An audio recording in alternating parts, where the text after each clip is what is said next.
Assalamualaikum warahmatullahi wabarakatuh. Baik, jadi yang akan kita bahas pada sesi kali ini adalah mengenai suatu laporan. Khususnya adalah laporan perjalanan. Jadi sebelumnya perlu kita ketahui apa definisi laporan itu?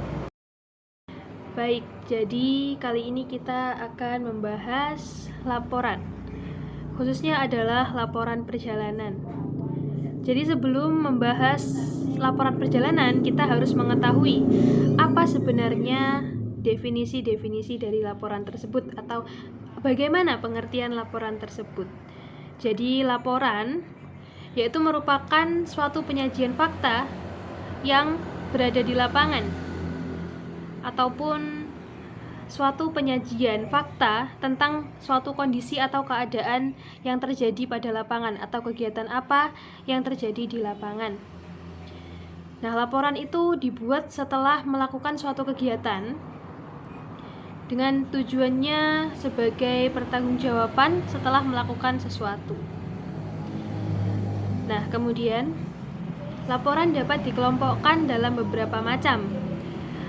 Ada laporan kegiatan, terus juga ada laporan perjalanan, laporan keuangan, dan lain sebagainya. Nah, sedangkan berdasarkan penyampaiannya, laporan itu dapat berbentuk lisan maupun tulisan. Bagaimanakah yang dimaksud dengan laporan lisan? Laporan yang berbentuk lisan? Laporan yang berbentuk lisan adalah laporan yang disampaikan secara langsung melalui lisan, sedangkan laporan yang berbentuk tulisan adalah laporan yang disusun dengan sistematika tertentu dalam sebuah tulisan. Nah, kemudian yang kita bahas kali ini adalah laporan perjalanan. Jadi, laporan perjalanan merupakan salah satu bentuk laporan kegiatan dalam melakukan suatu perjalanan. Nah, perjalanan itu ke suatu tempat yang telah dikunjungi. Jadi, laporan perjalanan itu merupakan suatu laporan yang kita buat setelah kita mengunjungi suatu tempat. Kemudian, laporan perjalanan itu juga dibuat berdasarkan pengamatan, pengalaman, dan setelah kita melakukan observasi. Observasinya itu langsung ke tempat yang dikunjungi. Dan untuk menyusun suatu laporan yang baik, tentunya juga diperlukan pemahaman tentang bagaimana laporan yang baik, bagaimana isi dalam laporan tersebut. Kita juga harus paham. Jadi pada umumnya, menyusun suatu laporan perjalanan itu harus memenuhi jawaban dari unsur-unsur sebagai berikut. Jadi yang pertama adalah apa, di mana, kapan, siapa, mengapa, dan bagaimana. Jadi bisa disebut 5W1H. Di dalam laporan tersebut terdapat 5W1H yang dimana tujuannya agar pembaca memahami betul bagaimana laporan tersebut. Jadi akan saya uraikan. Yang pertama ada apa. Apa perjalanan yang dilakukan? Itu misalnya. Jadi perjalanan apa yang kita lakukan itu masuk ke dalam poin apa. Kemudian ada lagi di mana. Nah, misalnya di mana perjalanan itu dilakukan. Di mana itu menunjukkan keterangan tempat. Kemudian ada lagi kapan. Nah, kapan itu menunjukkan keterangan waktu. Jadi, kapan perjalanan itu dilaksanakan. Kemudian ada lagi siapa. Siapa itu menunjukkan siapa saja yang mengikuti perjalanan tersebut atau siapa saja yang melaksanakan perjalanan tersebut. Kemudian ada mengapa. Mengapa itu lebih ke mengapa, apa alasan perjalanan itu dilaksanakan atau dilakukan. Jadi mengapa perjalanan itu dilakukan. Dan yang terakhir ada bagaimana. Bagaimanakah urutan, bagaimanakah proses perjalanannya. Nah, kemudian berdasarkan bentuknya, laporan itu dibagi menjadi dua, yaitu laporan yang berbentuk narasi dan berbentuk formal. Dan untuk penulisan laporan yang berbentuk narasi itu cukup sederhana. Dan biasanya laporan ini hanya untuk kebutuhan pribadi penulis. Jadi sedangkan yang satunya, yang laporan formal, itu penulisannya harus mengikuti sistematika yang berlaku. Dan kemudian tentunya agar laporan kita mudah dipahami oleh pembaca, ada beberapa hal yang harus kita perhatikan. Adapun beberapa hal tersebut, yang pertama yaitu laporan harus ditulis secara lengkap agar memuat isi dari awal sampai selesai dengan baik dan dengan lengkap. Kemudian objektif, yaitu penulisannya berdasarkan fakta apa adanya seperti yang terjadi di lapangan. Kemudian ada lagi menggunakan bahasa yang baku, komunikatif, tegas, dan juga santun. Menggunakan bahasa baku agar sesuai dengan penulisan bahasa yang baik dan benar. Kemudian komunikatif, dapat dimengerti, dapat dipahami dengan baik oleh penulis maupun pembacanya. Kemudian apa yang ingin disampaikan penulis kepada pembaca juga dapat tersampaikan dengan baik. Begitupun sebaliknya. Kemudian lugas. Lugas di sini yang dimaksud adalah menggunakan bahasa yang mudah dipahami, mudah dimengerti, dan tidak bertele-tele. Kemudian santun. Nah, santun ini adalah aspek penting yang tidak boleh terlewatkan atau terlupakan. Kemudian ada lagi disajikan secara sistematis dan berdasarkan urutan peristiwa. Jadi isi dalam laporan tersebut terstruktur dengan baik, sistematis, dan juga berdasarkan urutan peristiwa yang terjadi. Jadi pembaca tidak bingung ketika membacanya. Misalnya, ketika tertuliskan tanggal 15 Februari, itu tidak langsung di-skip pada tanggal 17 Februari, akan tetapi urut dari tanggal 15, dari tanggal sampai tanggal 16, kemudian tanggal 17. Kemudian ada pun beberapa tujuan diadakannya atau dibuatnya sebuah laporan perjalanan. Jadi yang pertama yaitu adalah sebagai bentuk dokumentasi. Jadi suatu perjalanan dapat terdokumentasikan atau terabadikan dengan baik melalui suatu laporan. Kemudian ada lagi yaitu sebagai bentuk pertimbangan dan perbandingan terhadap kegiatan lainnya kepada pihak birokrasi. Ini misalnya setelah kita melakukan suatu perjalanan yang formal atau yang resmi, biasanya kita membuat suatu laporan perjalanan untuk kita serahkan kepada atasan. Baiklah, demikianlah penjelasan tentang bagaimana definisi laporan perjalanan, apa yang harus diperhatikan agar dapat dipahami oleh pembaca dengan baik, kemudian harus memuat apa saja laporan tersebut, dan tujuan diadakannya laporan tersebut. Nah, kali ini yaitu ciri-ciri laporan perjalanan. Laporan perjalanan ini menyajikan pengalaman lengkap dari awal hingga akhir perjalanan secara faktual dan menarik. Ciri-cirinya ini menekankan kronologi, deskripsi jelas, serta dukungan data untuk menghindari ambiguitas. Lalu ada ciri-ciri umum, yaitu yang pertama, memuat detail kegiatan sejak keberangkatan hingga kepulangan, termasuk waktu, tempat, dan peserta. Yang kedua, ditulis dengan bahasa yang baik, jelas, ringkas, serta tidak menimbulkan salah paham bagi pembacanya. Yang ketiga, dilengkapi fakta pendukung seperti pengamatan, foto, atau data untuk keakuratan. Nah, ada pula ciri konten dan gaya. Yang pertama, mengandung penggambaran tepat, yaitu ada tempat, suasana, serta urutan kejadian berdasarkan waktu dan lokasinya. Yang kedua, menyertakan tujuan, kesan, manfaat, serta kesimpulan dari perjalanan tersebut. Dan yang ketiga, disajikan secara lengkap dan menarik untuk memikat pembaca. Nah, ada pula struktur laporan perjalanan. Struktur laporan perjalanan ini dibagi menjadi 3 bagian utama untuk menyajikan pengalaman secara kronologis, faktual, dan evaluatif. Nah, yang pertama ada pendahuluan judul dan identitas. Terdapat judul jelas, nama penulis, tanggal perjalanan, peserta, serta penerima laporan tersebut. Nah, yang kedua ada latar belakang yang berisikan alasan perjalanan, konteks kegiatan, dan ruang lingkup. Nah, yang ketiga ada tujuan. Berisikan sasaran spesifik yang ingin dicapai dari perjalanan tersebut. Nah, yang keempat ada isi, yaitu proses perjalanan yang berisikan rencana itinerary, transportasi, akomodasi, dan persediaan.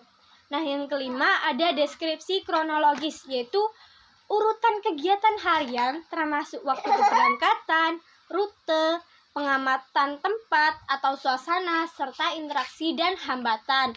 Nah, yang keenam ada data pendukung seperti foto, peta, daftar biaya, catatan wawancara, atau dokumen yang relevan. Lalu ada pula penutup, yaitu hasil perolehan yang berisikan pencapaian tujuan, manfaat, dan pembelajaran. Lalu ada pula kesimpulan dan kesan, yaitu di mana ada ringkasan pengalaman pribadi serta evaluasi keseluruhan. Dan yang terakhir ada rekomendasi atau saran yang berisikan usulan perbaikan untuk perjalanan serupa di masa depan atau masa yang akan mendatang. Nah, agar kalian lebih paham terkait materi pembelajaran laporan perjalanan, di sini kakak akan memberitahu nih tips dan trik bagaimana menentukan pendahuluan, isi, dan juga penutup dalam video laporan perjalanan. Nah, coba kita simak video laporan perjalanan berikut ini ya anak-anak.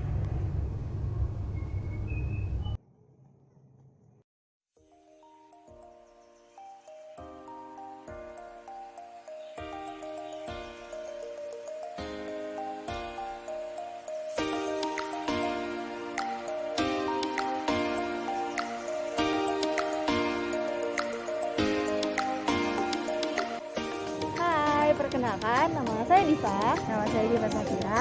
Jadi hari ini kita udah ada di Kota Tua nih guys. Kita mau ngapain Div? Jadi kita mau nge-explore apa aja nih yang ada di Kota Tua. Sebelum masuk ke pusat Kota Tua, jangan lupa untuk scan barcode. Anak-anak, biasanya pendahuluan itu terletak pada bagian awal video laporan perjalanan. Nah, dalam video tersebut itu adalah bagian pendahuluan karena di situ Diva dan Syakira memperkenalkan diri, memberitahu kita bahwa mereka ada di Kota Tua dan mengungkapkan tujuan mereka mau menjelajahi apa saja di sana. Oke, kita lanjut melihat videonya ya. Hal pertama yang akan kalian lihat adalah Magic Art 3D Museum. Cocok banget untuk kalian yang suka foto-foto. Maju ke depan beberapa langkah, kalian akan ketemu sama Museum Wayang. Museum ini dibangun pertama kali pada tahun 1640, namun sudah mengalami beberapa kali perombakan sampai sekarang. Lurus ke depan, kalian akan bertemu dengan Cafe Batavia. Resto ini sudah berdiri sejak 1991 loh. Nah, tepat di depan kafe ini, kalian akan melihat Museum Sejarah Jakarta atau yang lebih dikenal dengan Museum Fathahillah. Museum ini berisi inti sejarah selama pemerintahan Belanda. Arsitekturnya klasik banget ya. Di sini kita juga bisa foto-foto dengan cosplay dari pahlawan-pahlawan perjuangan. Tidak hanya itu, kita juga bisa dapat pengalaman naik sepeda ontel dengan hanya membayar 20.000 aja. Jangan sampai nggak nyobain ya.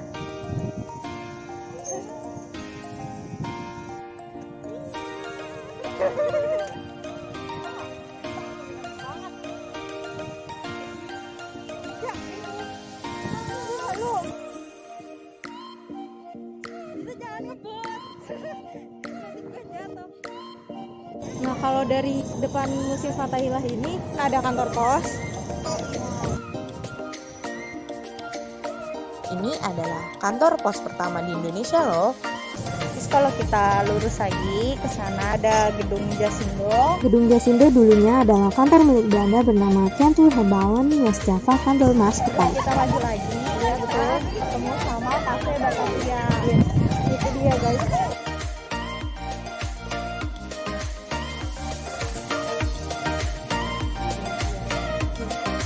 Kalau kita udah keluar dari kawasan kota tuanya itu, ada juga nih masih museum yang bisa kita kunjungin. Museum Bank Indonesia sama Museum Bank Mandiri. Tapi sayang banget nih kita nggak bisa kunjungin ke sana soalnya lagi tutup juga. Betul. Di dalamnya banyak koleksi mata uang lama dan benda-benda terkait sejarah perbankan Indonesia. Museum ini dulunya adalah kantor cabang maskapai dagang Belanda di Jakarta. Segitu dulu jalan-jalannya. Untuk yang bagian tengah yang paling panjang itu adalah isi.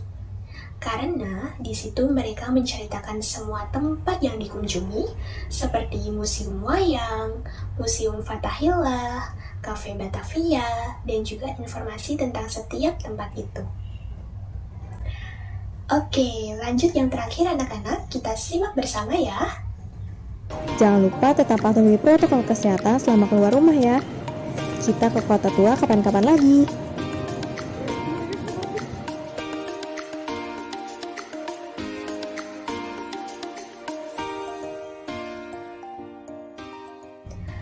Nah, itu merupakan penutup ya anak-anak, karena di situ mereka memberikan pesan agar waspada saat keluar rumah dan menyampaikan harapan untuk kembali ke kota tua lagi nantinya.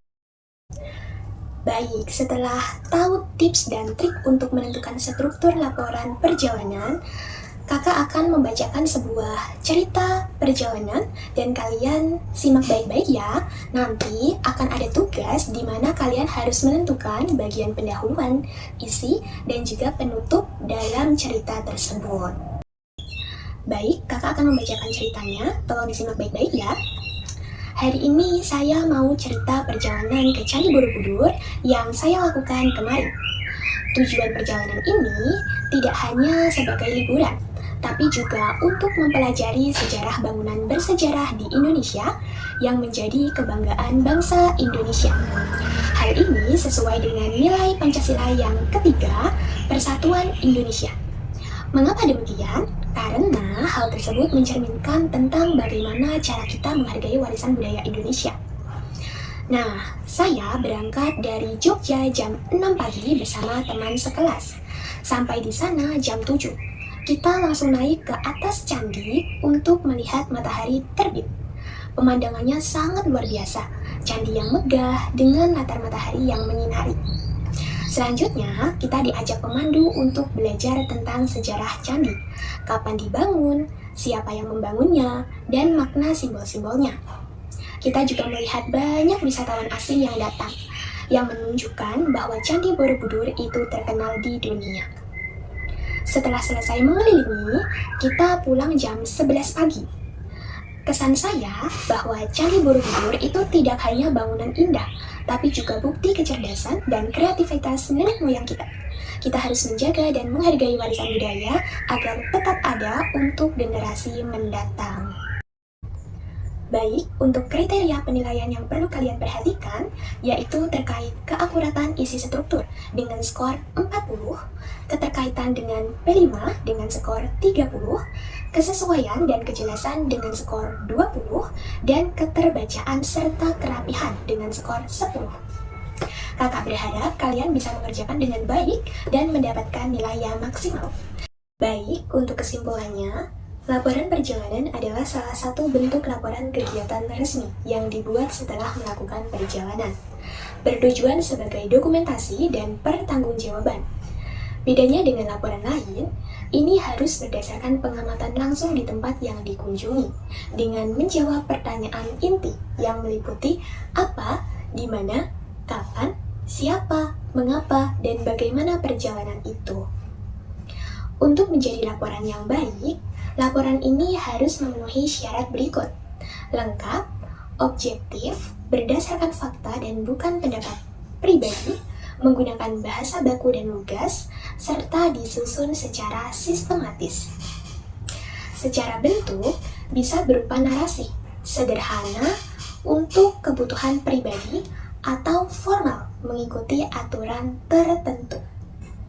Ciri-cirinya menekankan kronologi yang jelas, detail waktu, tempat, peserta, deskripsi suasana dan kejadian, serta dilengkapi data pendukung seperti foto atau catatan. Secara struktur terbagi menjadi 3 bagian utama, yaitu pendahuluan yang berisi judul, latar belakang, dan tujuan. Isi berisi persiapan kronologi perjalanan dan juga data pendukung serta penutup yang berisi hasil kesimpulan serta rekomendasi. Secara keseluruhan, laporan perjalanan tidak hanya sekedar catatan perjalanan, tetapi juga alat untuk berbagi pengalaman, pembelajaran, dan menjadi pertimbangan bagi kegiatan serupa di masa depan.